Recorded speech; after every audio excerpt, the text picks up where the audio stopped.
Hi, today's presentation focuses on digital labor and the illusion of win-win. This is a case study of Douyin. I chose this topic because I'm also creating content on Douyin myself.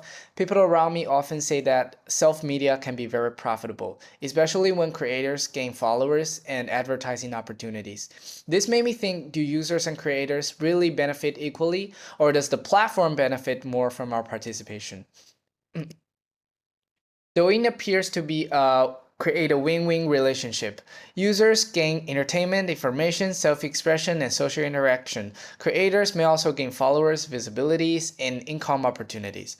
However, from a digital labor perspective, user participation can also become part of capitalist value production. When users watch, like, comment, share, or create videos, they produce attention, engagement, and behavioral data. Fudge's and Savinani's concept of digital labor helps explain how online activities become valuable when platforms monetize content, attention, and data. So my research question is, to what extent is Douyin a win-win platform for users and the company when user participation functions as digital labor? And my main argument is that Douyin is mutually beneficial but structurally unequal. And this is the overall structure of my presentation. It includes the conceptual framework, Douyin case background, user benefits, platform value creation, unequal exchange and implications, and the final report outline. And this case focuses on Douyin, ByteDance's short video platform in China. Douyin was launched in September 2016, has become one of China's most important short video platform. This case matters because short video use is now part of everyday digital life in China. According to CNIC, by December 2024, China had about 1.04 billion short video users, accounting for 93.8% of all internet users. The main stakeholders include everyday viewers, creators, influencers, Douyin and ByteDance advertisers, live stream merchants, e-commerce sellers, and regulators. The central problem is that Douyin appears to benefit users, but users' participation also produce content, attention, and data and commercial value for the platform. I'll use four key concepts in this analysis. First, digital labor means online activity becomes labor when it contributes to platform value production. Second, free labor from Terranova explains how online participation can be voluntary and enjoyable, but still economically valuable. Third, prosumption means users act as both consumers and producers. On Douyin, users consume videos, but they also produce likes, comments, shares, data, and sometimes original content. Fourth, datafication explains how everyday digital behavior becomes measurable data. Together, these concepts shows that Douyin's free entertainment is not really free. Users often pay with attention, data, and content. The first theme is why Douyin looks like a win for users. For ordinary viewers, Douyin provides entertainment, relaxation, information, and interaction. Users can watch personalized videos, learn practical tips, follow trends, and share content with friends. For creators, Douyin can provide visibilities. Creators may gain followers, build a personal brand, and potentially earn money through advertising, live streaming, or e-commerce. The case example here is Douyin's slogan, 记录美好生活, which frames the platform as a space for everyday expression and sharing.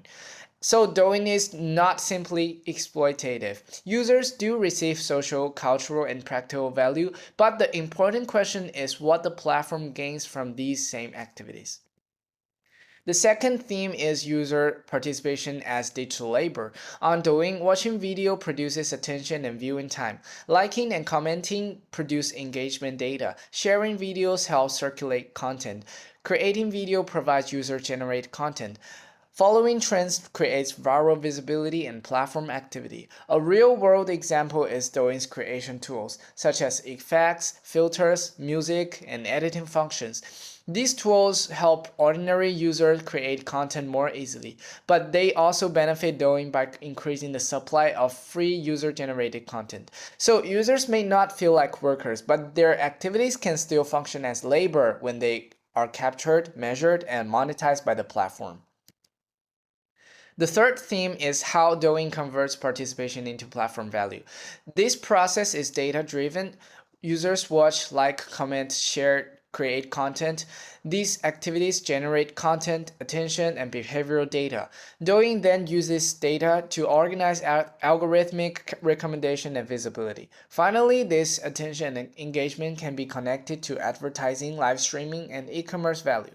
Liang's study of Douyin shows that behavioral data such as viewing time, likes, completion rates, and can shape content visibility and commercial value.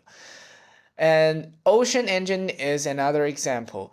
As Douyin Group's marketing platform, it connects users' attention and engagement to advertising, brand marketing, and e-commerce. This shows that Douyin is not just a short video app, it is a system for turning participation into commercial value. The fourth theme is why the win-win relationship is structurally unequal. Users receive entertainment, self-expression, information, interaction, and possible income. But Douyin controls algorithms, data collection, visibility, traffic distribution, monetization system, platform rules, and creator incentives. A clear example is live stream tipping. At first, tipping seems like a direct reward from viewers to creators, but industry reporting commonly describes individual Douyin livestream revenue as being split around 50-50, with streamer receiving 50% and the platform taking another 50%, although the final share may vary. This shows that even if creators successfully monetize their labor, Douyin still controls the payment infrastructure and captures part of their value. So Douyin is mutually beneficial but not equally beneficial. This case shows that free social media is not really free. Users may not pay with money, but they pay with attention, data, interaction, and creative labor. Douyin is not simple exploitation, but because users do benefit, but it is also a fully equal it's not a fully equal win-win relationship. It is better understood as an unequal value exchange. For users, everyday social media behavior has economic value. For creators, visibility and income depend on platform-controlled rules. For platforms, this raises questions about fairness and transparency. For regulators, data governance and algorithmic accountability matter. The key implication is this: the problem is not that Douyin gives users nothing.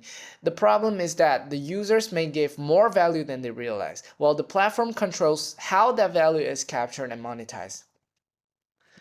For my final report, I will structure the argument into 8 sections. First is the introduction, and second is the contextual and theoretical review. The third one is case study and background, and then there is the analysis for divided into the user benefits, user participation as digital labor, platform value and unequal exchange, and then is the discussion, and the final is conclusion.